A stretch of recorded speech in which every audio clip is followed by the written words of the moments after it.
Hi, everybody. This is Jamie coming to you with another episode of Tea and Take, made possible by the wonder of technology. I am joined by my friend Satyavani Gayatri, you're in Boise right now. Yes? I am in Boise, yes, at my home office. The home office. I'm also in my home office here in Warren, Ohio. So thank you to those of you who've watched our early episodes of Tea and Take. I had a lot of good feedback come through about just what people were able to learn, listening to us chat about Ayurveda. You got it. Okay, that was really helpful to remember the big letter I. Yeah, and in this next episode, we want to talk about another concept that many of you are aware of if you've hung around yoga circles for any length of time, but you may not know the whole depth of, and that is spiritual naming. So some of you have seen me post on Facebook that I'm transitioning in some context using the name Pragya, which is the name that Gurudev Amrita Sai gave me at mantra initiation here a little while ago. And Satyavani, namaste, Jai Bhagwan. Thank you. Oh, Jai Bhagwan. I'm so excited about your new name. It's like so perfect. So, and we'll talk about that. What makes it perfect for me? So, why don't we start with talking about the genesis of your spiritual name? What does it mean? How did you receive it? All that good stuff. Okay, thank you. I appreciate that. So, Satyavani, Satya is part of the yamas. The second yama meaning truthfulness. And Vani means the speaker and seeker of. So constantly the speaker and seeker of truth, if you would. And that name was given to me. It's actually interesting, the relationship between Gurudev and my teacher, Devarshi Stephen Hartman, and his colleague and my other teacher, Jovina Chan. They started several years back a spiritual acharya program with the Lord Lakalish and Kripalu lineage. And this was done with Gurudev's blessing. And so I was part of the second year. The first year it was Devarshi and Vidya, who was his partner in crime in the first group, and there was 12 of them, and the Vidya, she had a long battle with cancer and actually passed away several years ago. So then Devarshi asked Jovina to join, and I was part of the second group of 12, the 12 disciples, if you would. It was kind of funny. And so over the course of a year and a quarter, we did a variety of retreats and practices and evolved through that process with learning what it meant to become an acharya or a spiritual teacher. Mm-hmm. And midway through the program, and a spiritual teacher in the lineage of the Kripalu tradition, sure. Halfway through, we had our naming ceremony. And names are how it was explained to me and how I know it to be, are selected by your teacher and denote the beginning of a new life. So very similar to when priests go into the priesthood and then they choose a name, or nuns go into the convent and they choose a name, etc. And so many spiritual traditions do that. So at our naming ceremony, we were actually given two names that we could choose from.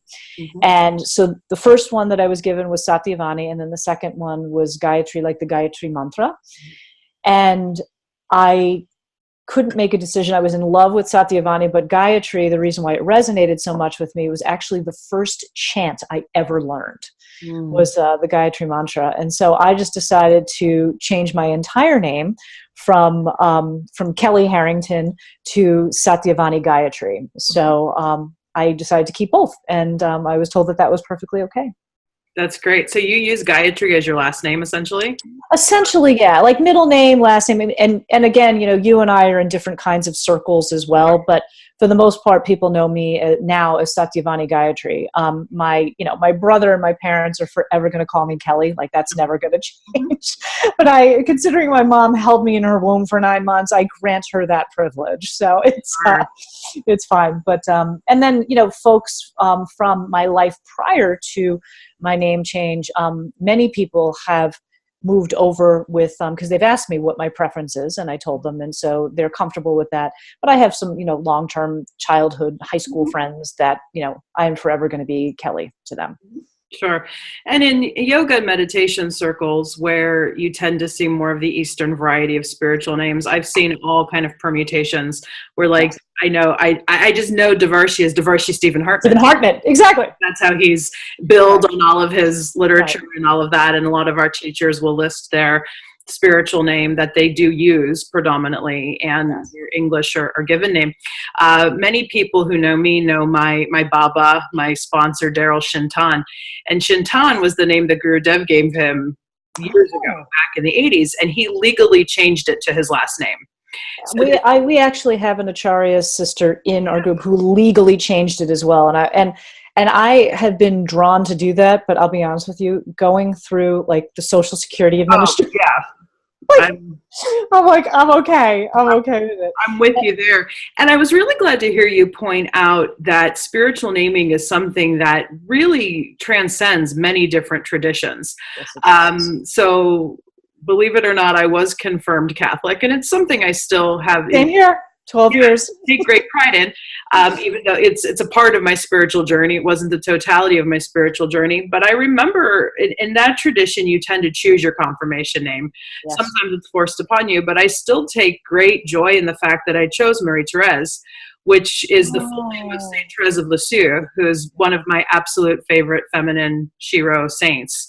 Wow. And her I chose Helene, which was an iteration of Helen, Saint Helen, and Helen was my great-grandmother's name, and I absolutely loved her, and I also love the work of St. Helen, so I totally get it. Right, and a lot of you know that I have a blood brother who is a Dominican friar, and it's interesting that because his name was one of the more Christian names you can have, Paul is his given name, he elected to keep that as his religious name, but he took on a different middle name, which is Dominic, and that's also something nice.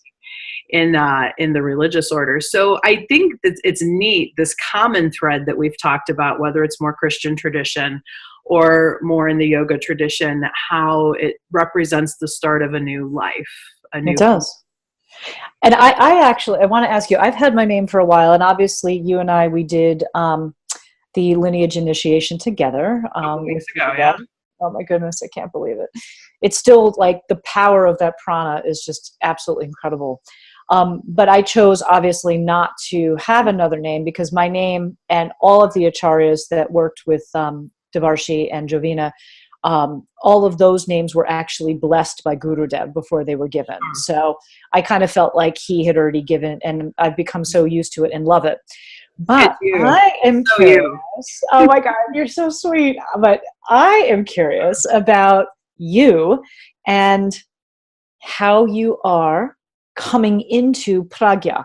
And actually, for everybody who is watching, I'm very curious to, because I know you had a conversation with Gurudev about Pragya. Mm-hmm. And since our last tea and take when we spoke about Ayurveda, Pragya has a very Ayurvedic tone to it as well. But I want to hear from you what it means, so you can tell our listeners what it means, how you're coming into it, and what Gurudev told you about it. Yeah, a lot of layers to this. So many people have different feelings and teachings on this, that when you're given a spiritual name, you shouldn't look it up right away to see if it resonates with you. Mm-hmm. And I look at it this way, that I got the name and I didn't look it up for an hour and a half while the ceremony ended. And then as soon as we got out of the ceremony, you were there and you were kind of like, oh, that name. Oh, boy.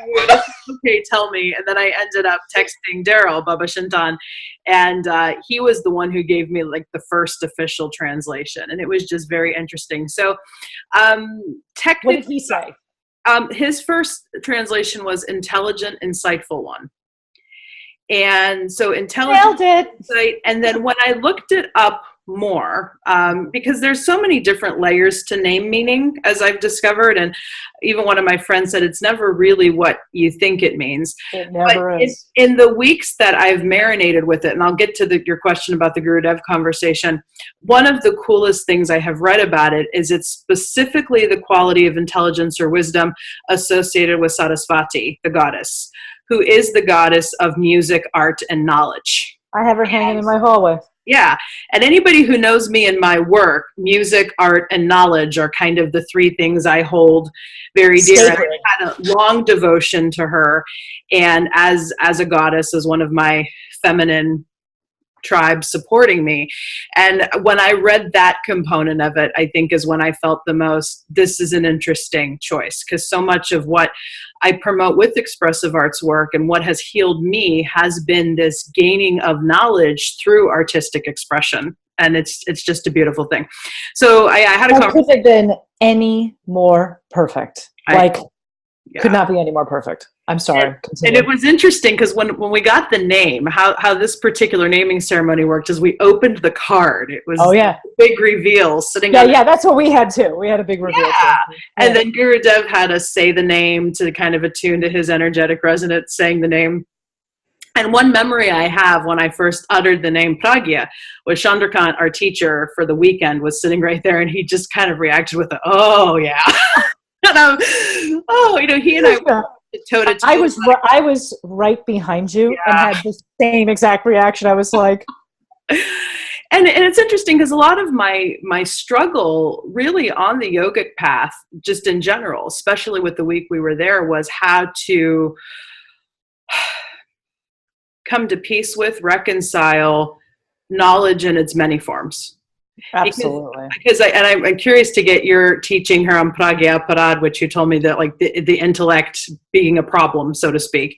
Sometimes, because often I've gotten into that place where my intellect and this more rational mind can get me stuck. But even as I've been in deeper spiritual practice, that I've always struggled with these questions. I can't unknow what I know about other things as well.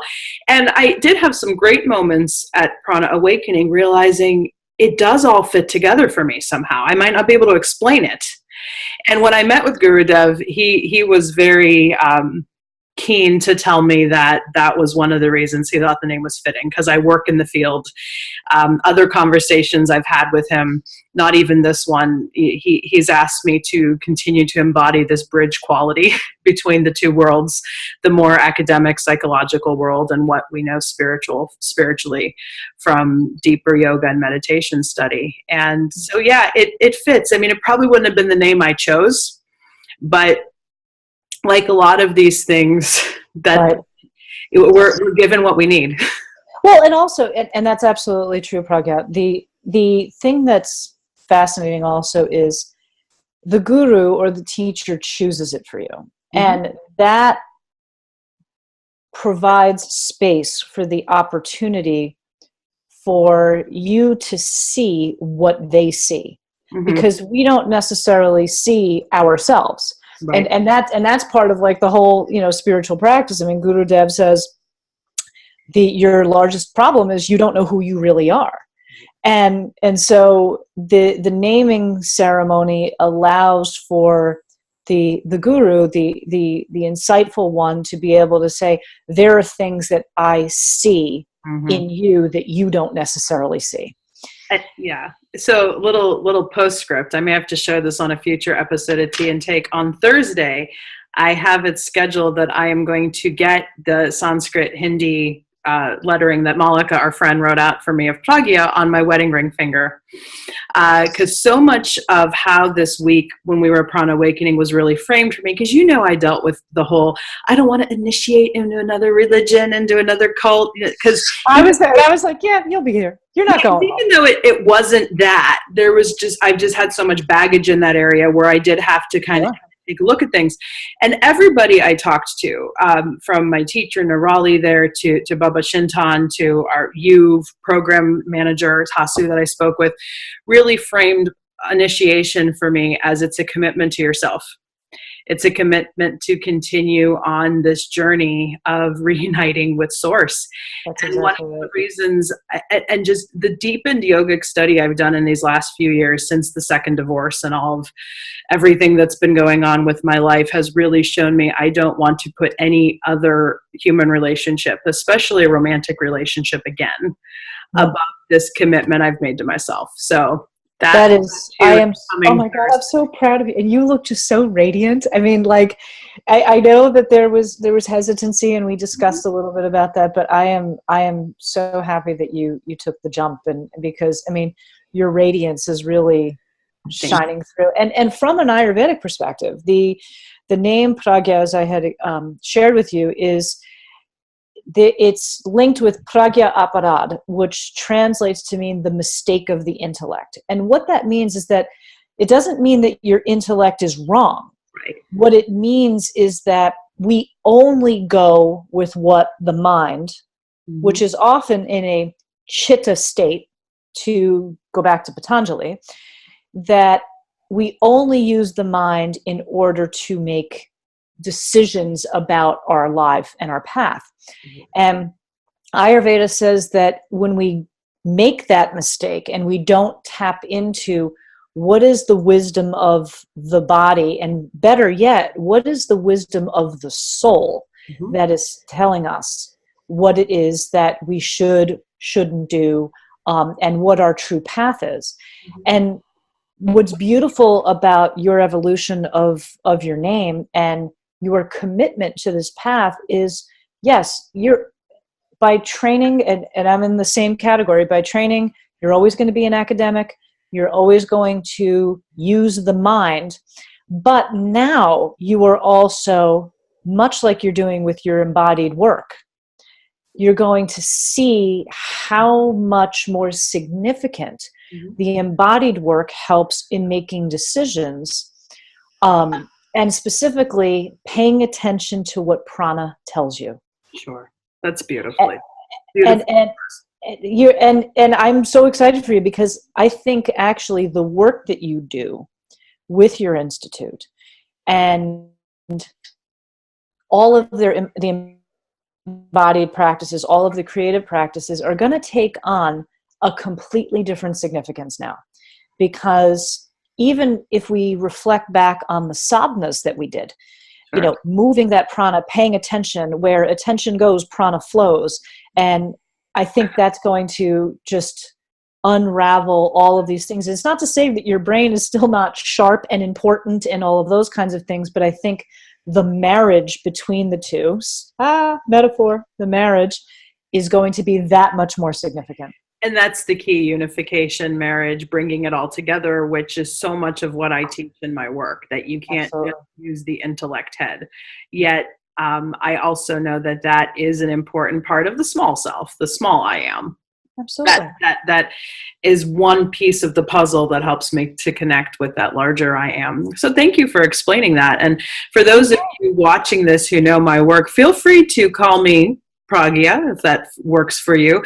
Call her Pragya. Let her get used to it. Because even on my email signature, because I think just because I'm so professionally established as Jamie Marich, that will never change in a lot of circles. But we'll see how it. Give it time. Give it time. Because I have added in my email signature Pragya in parentheses to invite that if people want to use that name, they certainly can. And I even signed a couple texts to some friends, JP, who are trying to get to transition to maybe. Give it time. Give it time. My evolution was Satyavani Kelly Harrington. Then it was Satyavani Gayatri Kelly Harrington, and then it was like Satyavani Gayatri. So it comes in iterations. It'll evolve. We shall see. So thank you, everybody, for joining us for this edition of Thank you. Tea and Take. Why don't you show us your teacup? I have the Amrit Institute teacup today. And I'm sporting the Dancing Mindfulness travel mug. I love it. All right. Take care. Take care. Bye.